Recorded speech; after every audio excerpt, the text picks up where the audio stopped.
one of my all-time heroes in American history is General Robert E. Lee. That should come as no surprise to you if you've followed this channel for any length of time.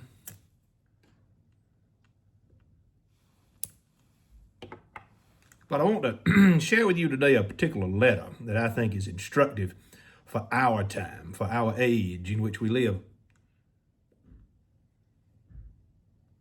And he was writing this letter after Appomattox, after the conclusion of the war in October of 1865, to General P.G.T. Beauregard.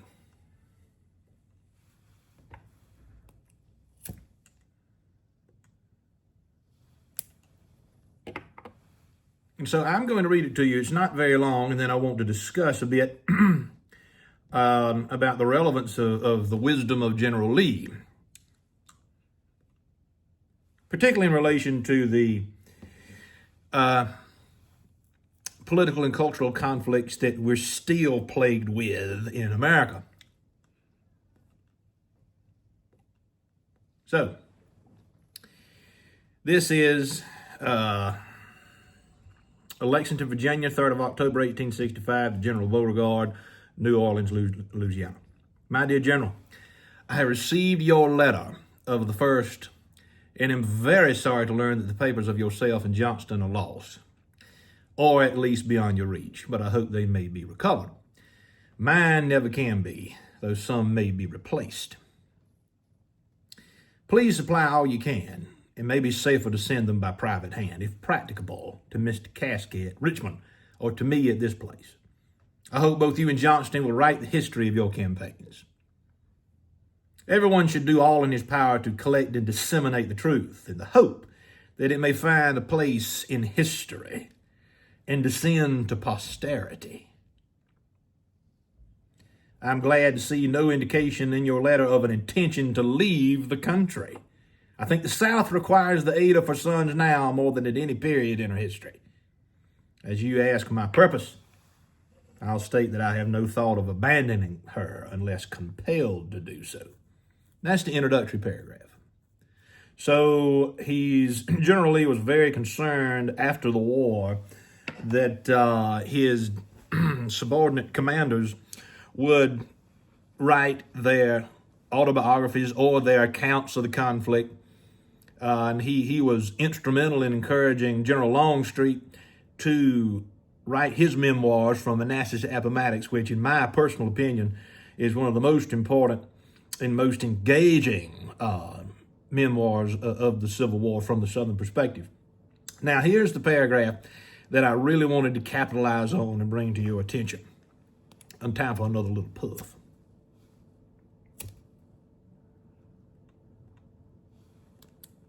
By the way, we're smoking an Ardor pipe today with Elizabethan mixture.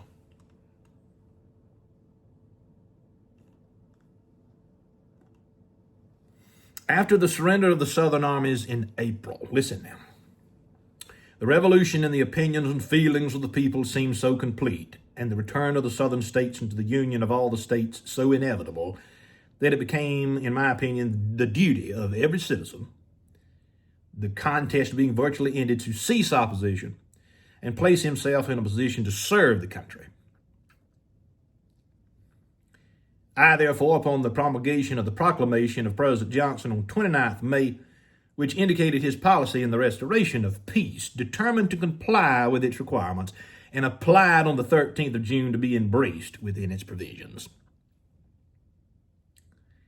I have not heard the result of my application. Since then, I have been elected to the presidency of Washington College and have entered upon the duties of the office in the hope of being of some service to the noble youth of our country. I need not tell you, this is the quote. This is the quote that I want you to bear in mind. I need not tell you that true patriotism sometimes requires of men to act exactly contrary at one period to that which it does at another, and that the motive which impels them, the desire to do right, is precisely the same. The circumstances which govern their actions change, and then conduct must conform to the new order of things. History is full of illustrations of this. Washington himself is an example. At one time, he fought against the French under Braddock in the service of the King of Great Britain. At another, he fought with the French at Yorktown under the orders of the Continental Congress of America against him. He has not been branded with reproach by the world for this, but his course has been applauded. With sentiments of great esteem, I am most truly yours, signed R.E. Lee. Patriotism. There's this problem that we have in America today about what patriotism looks like and how to wield the power of patriotism for the common good.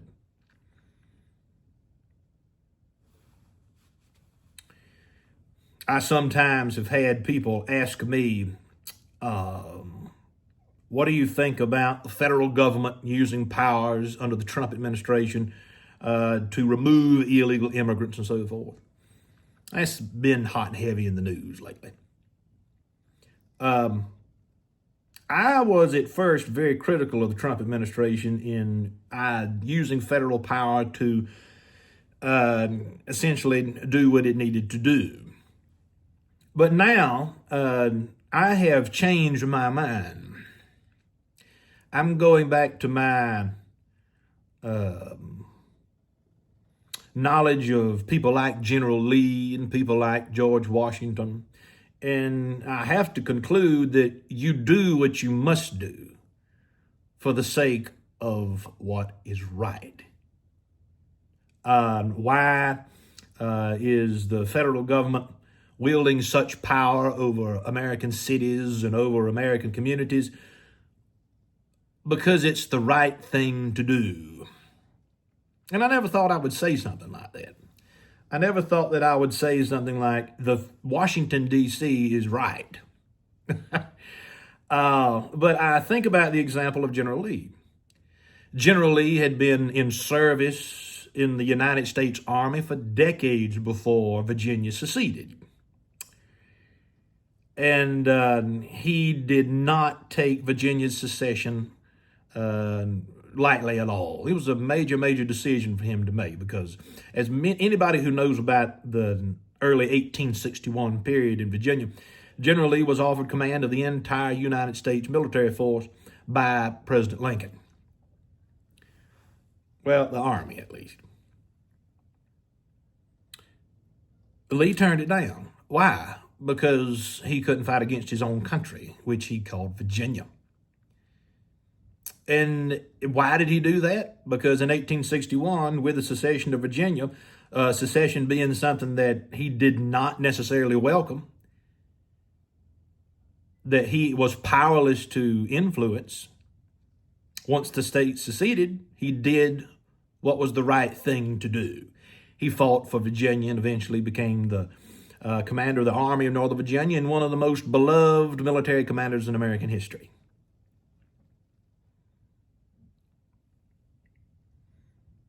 So now I think in our country, we need to learn from a similar example.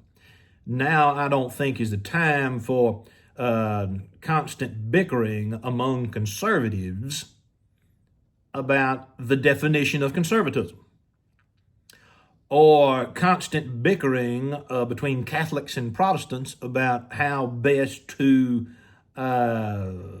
use the message of Christ to influence the culture.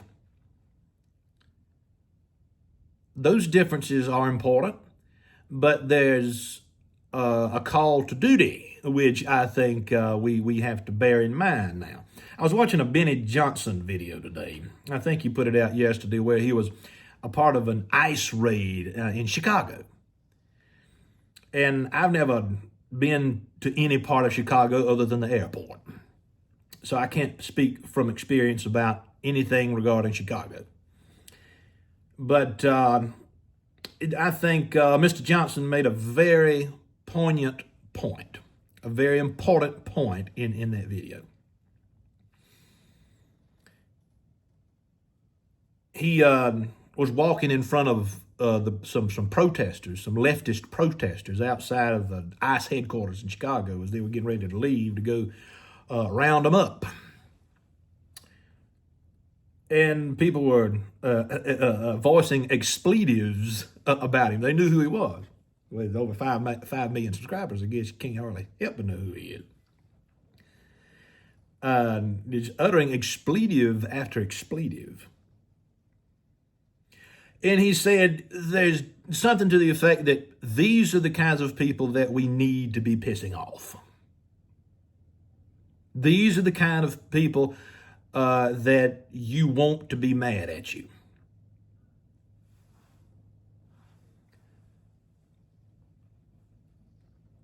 And I had to think about that for a little bit, and I think he's right. You can't please everybody.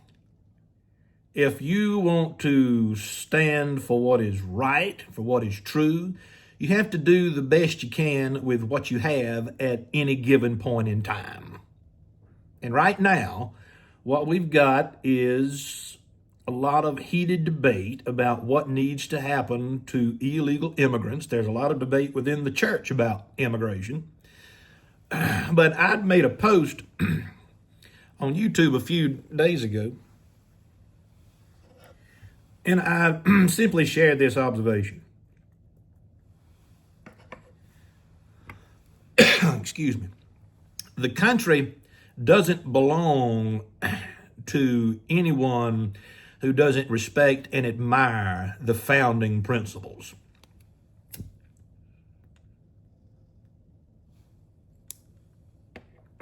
America doesn't just simply belong to any culture or any people. It's not a free-for-all.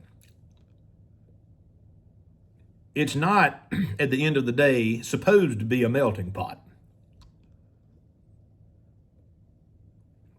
America belongs, it is owned by the people who respect and admire the virtues and goals of the founding generation, the people who created the country in the first place. If you have a problem with constitutional law, if you have a problem with self-government and republicanism, this is not the country for you. I've made many videos in the past criticizing modern American culture. And those criticisms ring true still today. Rampant individualism, which all good Southern conservative intellectuals have stood against.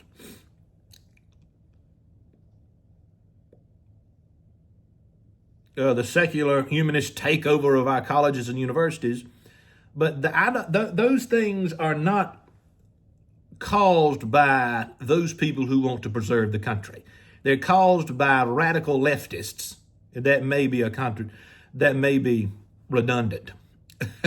Don't be redundant by repeating yourself.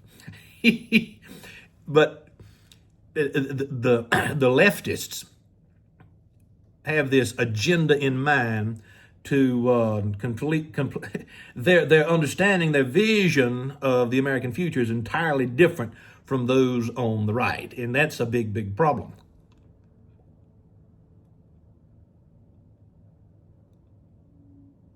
So who owns America? That was the title of the 1936 sequel to the Southern Agrarian Manifesto entitled I'll Take My Stand. Who owns America? Who owns it?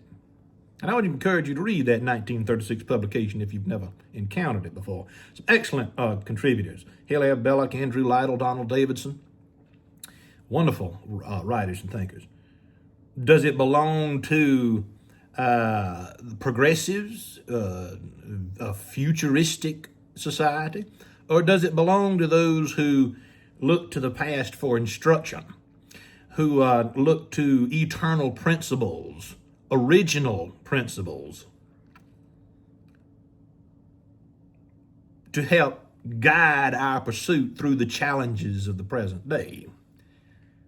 Well, you can't have it both ways. You can't say that you are going to be progressive, marching towards some unidentified definition of utopia, and think that you're going to be able to get along with those who are historically oriented, who respect tradition. Those two worldviews are largely incompatible. So what do? You have to wield some degree of government authority. And at this point in American history, there's a large conservative amount. There's a large amount of power at the federal level that conservatism is wielding. And I don't know that that's a bad thing. As General Lee said, sometimes a person has to perform a duty today that they wouldn't necessarily have agreed with yesterday. But their motivation is still the same, to do what is right. Sometimes the means does justify the end.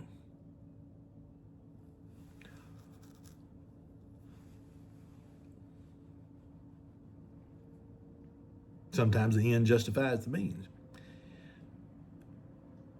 I don't know. I think we need to do our due diligence. There's a lot of work that has to be done in the country. I think that this has been a problem that Americans have dealt with for generations, but it's taken 70, 75 years for this relativist, progressive, leftist mentality to really take hold across the nation. And to root it out, you've got to do a lot of work. There has to be, as I've said many, many times over the past several days, the foundation of any true civilization is the home and the family. What happens in the home is reflected in the culture. Politics is nothing more than a reflection of the culture. All right? So I wanted to share a little bit of wisdom from R.E. Lee with you today. He's famous for saying, we must do our duty. We can never do more. We should never expect to do less. This is Alan Harrelson with the Pike Cottage. Thank you for stopping by.